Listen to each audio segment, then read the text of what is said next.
హల్లెలూయా. సాతాను ఎవరు అంటున్నాడు? మనం అంటున్నాము దొంగతనమును, హత్యను, నాశనం చేయడానికి. మరి దేనికి రాడు? సాతానుడు వచ్చేది ఎందుకయ్యా అంటే దొంగతనం చేయడానికి, హత్య చేయడానికి, నాశనం చేయడానికి. దేవునికి స్తోత్రం. మన ఇంట్లో ఉన్న మొత్తం కూడా చూసుకుని పోవడానికి కూడా వస్తుంది. వాళ్ళు ఎదురుపోయి చూడండి, ఆ ఒక మాస్టర్ అట డబ్బులు డ్రా చేశారట. అతను రిటైర్మెంట్ అయ్యాడట. 4 లక్షల రూపాయలు ఆ యొక్క బ్యాంకు నుంచి డ్రా చేసి తీసుకున్నాడట. దొంగలు వచ్చి ఆ రాత్రి ఆ డబ్బంతా చూసుకొని పోతామంటే తన కొడుకు చేసినట్టు ఆ యొక్క కొడుకు అడ్డం తిరిగిండట కొడిచేసి. దేవునికి స్తోత్రం. చూసారా? దొంగోడు ఎవరు వెనకాయ ముందు చూశాడా? చూసారా? ఇలా కూడా దొంగోడు కనుక దొంగతనం చేసినట్టు మనం చూస్తున్నాం.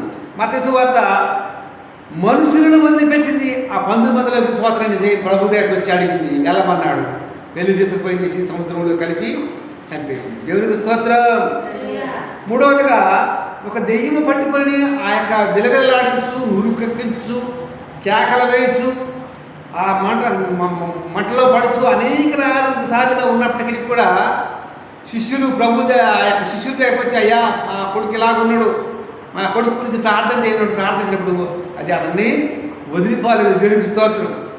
ప్రభు నా దగ్గర తీసుకొని రండి అన్నప్పుడు ప్రభు దగ్గర తీసుకుంటాం. ప్రభు ప్రార్థన చేయగానే అది విలవిల్లాడించి వెళ్ళిపోయింది. ఎందుకు ప్రభువా మేము వెళ్ళలేదన్నప్పుడు ఇది ఉపవాసము ద్వారానే తప్ప మనుషుల వల్ల కాదు అన్నట్టుగా మనము చూస్తున్నాము. దేవునికి స్తోత్రం.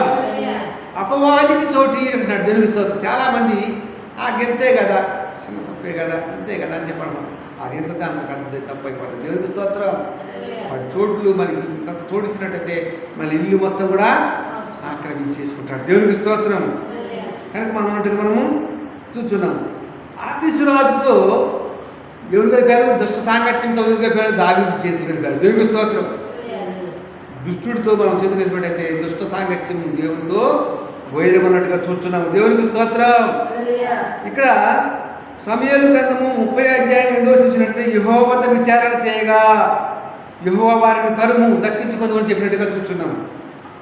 ఈ యొక్క యెహోవా యొక్క విచారణ చేశాడు. తన యొక్క భార్య, పిల్లల్ని, కుమారుల్ని, కుమార్తెలని, వెండి బంగారాన్ని, ఆ యొక్క గొర్రె మేక మందలు మొత్తాన్ని కూడా తోలుకొని వెళ్ళిపోతుంటే ప్రభు యొద్ద విచారణ చేశాడు.